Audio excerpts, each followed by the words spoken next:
Hey everyone, welcome back to my channel. My name is Claire. I'm the owner and creator behind CL Vintage Finds, and today is my very first DIY instructional video. I have three super easy, I think, projects for you. The first and third one were ones that have been commissioned by a client. And I think most of the products can be purchased from Amazon or, locally, really. They're mostly products that you can acquire easily. And the second product, I'm using IOD stamps. I love them. And Debbie's DIY paint, also one of my favorites. So definitely let me know what you think of my first video. I'm open to hearing all your critique, good or bad. So let's jump into the first project. For this project, I was commissioned by a longtime customer to make some cowbells for her son's football games.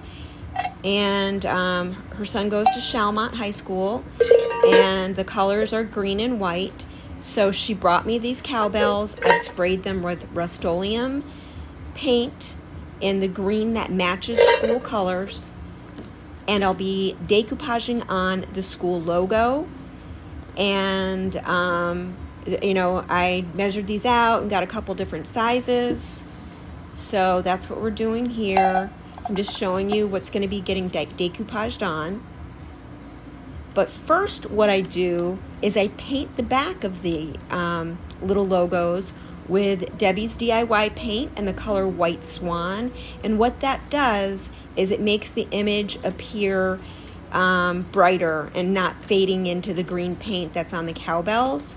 I printed them on rice paper right from my computer in regular printer, nothing special. So that's what's going on here. And I'll use Debbie's DIY liquid patina to decoupage on the logos.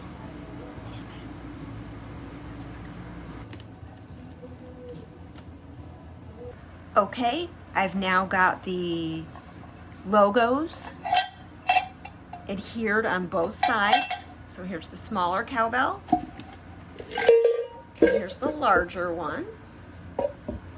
This down just a little bit so you can see. And what I did was I used a, let's see, I'll tell you exactly, polyacrylic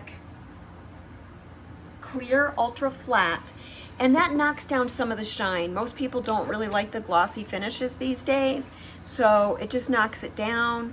And I'd say it's pretty matte at this point. So as you can see, it's on both sides. So now what I'll be doing, she likes a lot of bling on hers, so I'll be attaching these rhinestones, up the sides. She wanted, I don't remember exactly what I did last time, but she said she wanted a lot more bling, and I'll be using E6000 to do this.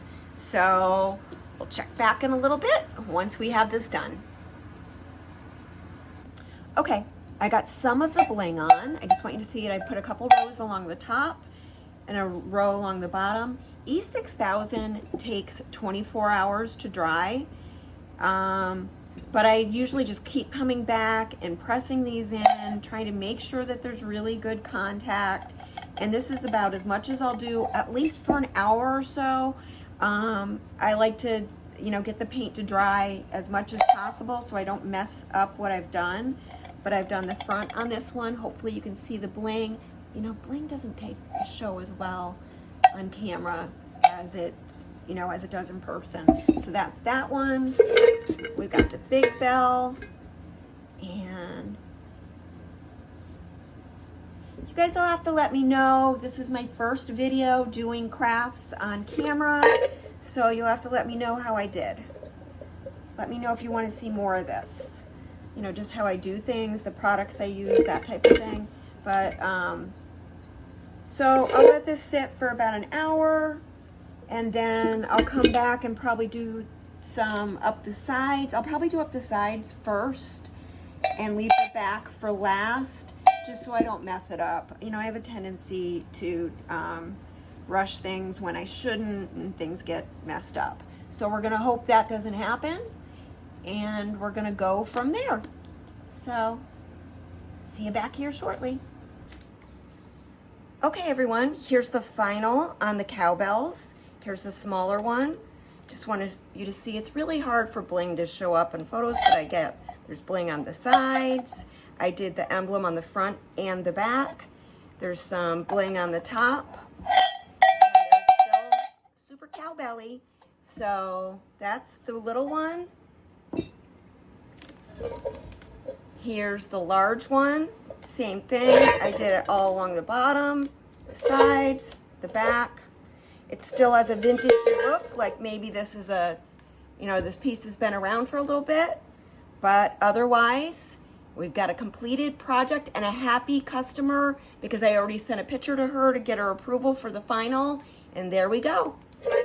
Enjoy.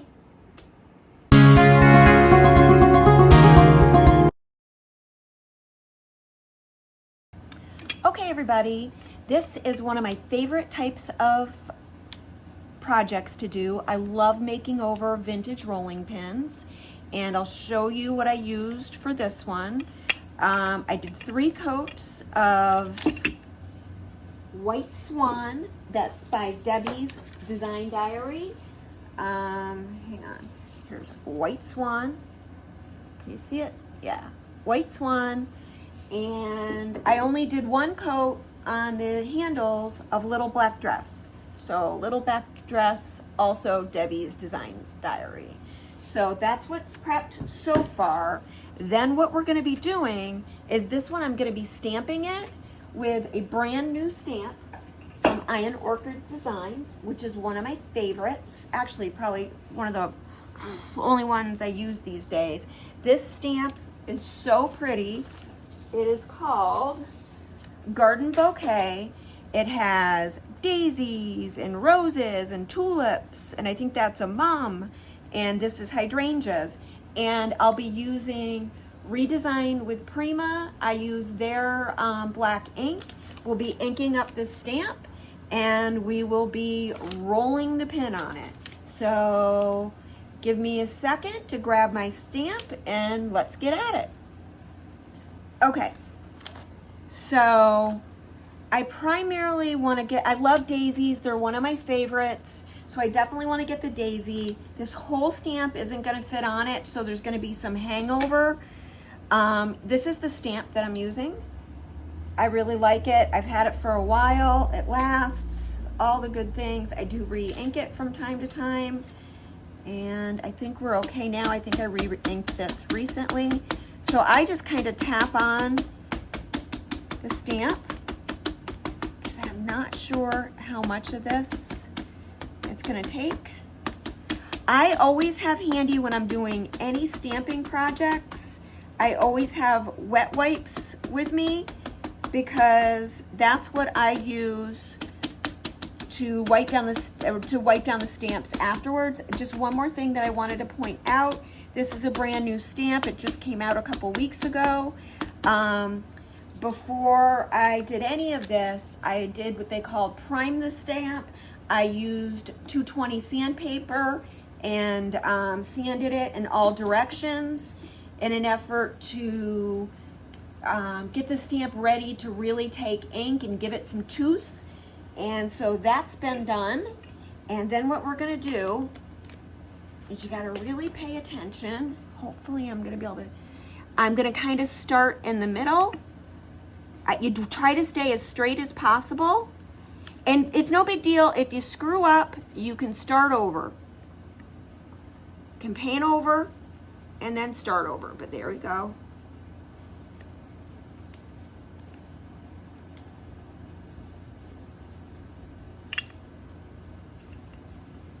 And there's gonna be a line back there, but it's okay. These aren't perfect. This is the way they are. So that's it. Now what I'll do is I'll let this dry. I'll seal it, distress it, and it'll be ready to go. What do you guys think? Let me know in the comments.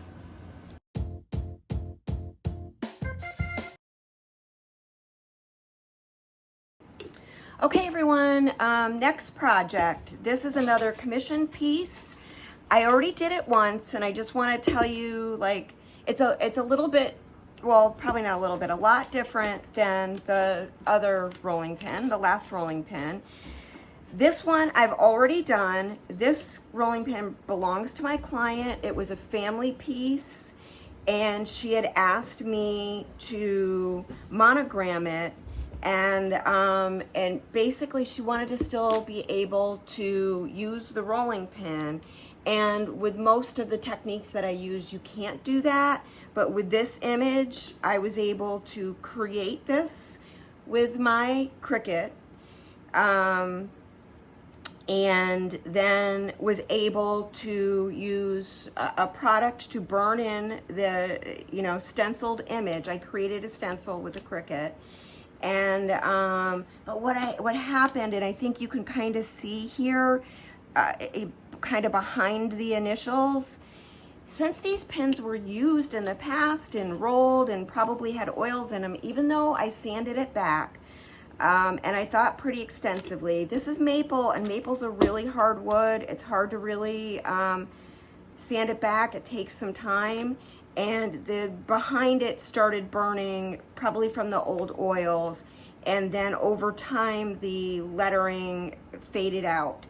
So what I'm going to do today is sand it back again. I'll be using my Surf Prep sander. I'm not going to do it on camera because it's loud. I have this connected to my shop vac, but we'll get it all sanded back, and we're going to start the process over. She wants me to add in, I hope I'm saying this right, but I put it on other images for her, Edelweiss, I think. It's a flower, and she wants me to add those to either side. So I'm going to keep this. I think this image is still in my Cricut, so hopefully I'll be able to do exactly the same image because we picked out the lettering and all that last time, and then we'll add the Edelweiss into it.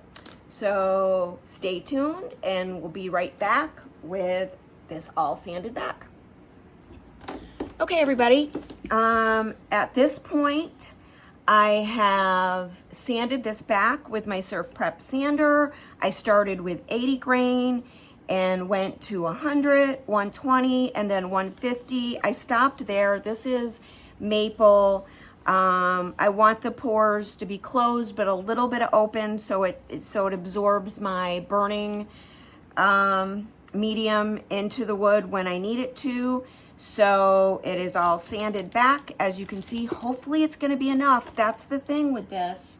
Like I said, maple does absorb oils and things, but it really, I really had a hard time last time with like the old oils burning when I was trying to burn in the image.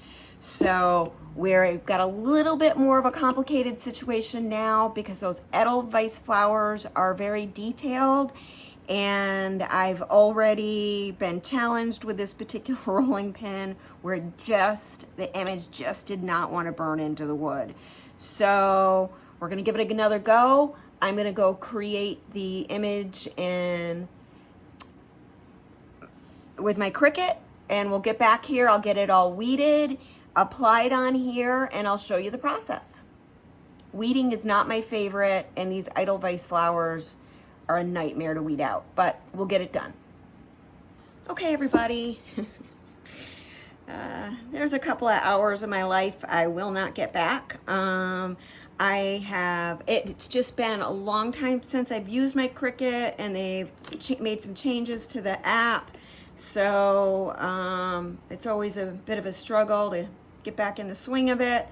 But I got the stencil made. With the Edelweiss, I'm not putting in the details because they're just too tiny and they're not going to show up once I start using the torch paste to burn in the image. But for now, I've created the stencil on, with my Cricut. I've then, applied it here, and we're going to just start applying the torch paste. So you only really need a little bit, and then once it's on there, It says to let it sit 2 or 3 minutes. I usually let it sit longer than that, especially on this maple, because it really needs to penetrate the wood to get a good burn. So we're just gonna apply it in, and you can kind of see it changes the color of the wood. Hopefully you guys can see that. You want to make sure you get it everywhere, and you want to make sure you get a nice even coat. This stuff, you know, when you have extra, you can put it right back in the jar. So that Edelweiss looks good. I think the B looks good. So don't forget, everybody, this is the 3rd project and probably is going to be the final project for this particular video. I had planned on doing a different project, but I'm just going to have to wait until all of the things get here that I need for that project. So don't forget, if you're finding value in my channel, if you like these tutorials, I didn't really want to have 2 rolling pins in the same video, but because, you know, rolling pins aren't everybody's thing. But like I said, I'm waiting for some things to get here for one of my projects that I wanted to do. We'll have to make that be in the next one. But please subscribe, give me the thumbs up, definitely drop me comments, let me know which project was your favorite. Are you a DIYer? Is this something that you would make yourself? You know, all those things, let me know. So I think that's pretty good. Okay, let's make sure the K has all of it there. And like I said, you can kind of scrape this off and put it back in. I love this torch paste. It's worked really well for me. Like I said, I struggled a bit with this particular rolling pin, and I think it's just because this one was maple. I did 2 other rolling pins for her at the same time, and she said those were fine. This was the only one that kind of faded, and I think it's because I just wasn't able to burn it in the way that I wanted to. So that's that. We're gonna let this sit now for a couple of minutes. I'm not gonna torture you and have you, sit through that, but we'll let it sit, and then we'll burn it in and see how it comes out. Hopefully you guys are liking this. Let's see. Oh, wrong way. Really trying to keep you nice and centered. You know, I'm working on all these things. This is my very first DIY video. I hope you guys like it. This is what I always intended to do when I started the channel.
That the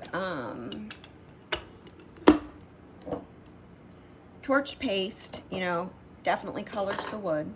So it's got a little glob there. I want to kind of get that not globbed. Okay, so we're going to just start going after it and seeing what happens. It takes a while, usually.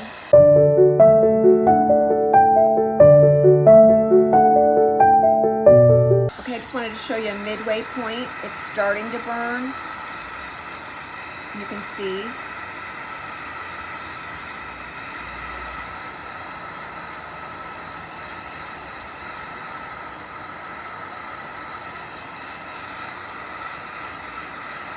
lettering isn't really starting yet. But that's the thing, this is also a way that you can burn, you know, people will burn wood. Oh, here we go, now it's starting. To bring out the, oh, here we go. To bring out the details of the wood. So, and you can do the same thing with a gun, a heat gun. So, that's why it starts burning, and you gotta be careful. Oh, here we go, now the letters are starting. All right, so we'll come back in a few minutes. Okay, we're back, we're almost done.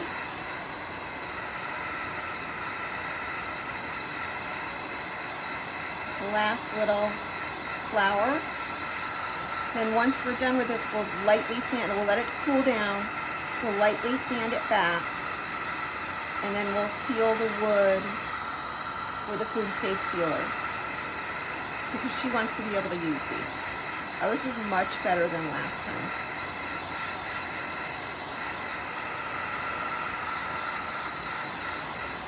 They're never perfect.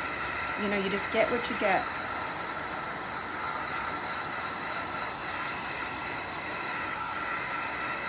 I don't think I want to keep going. I think I'm pretty happy with this.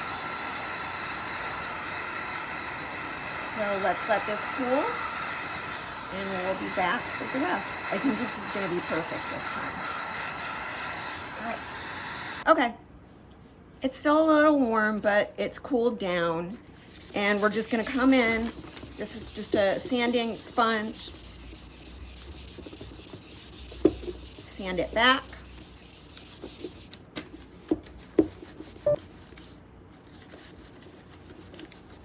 Wipe it back.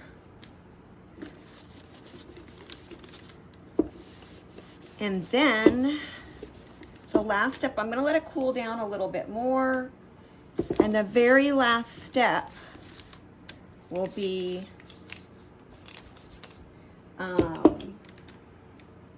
where is it?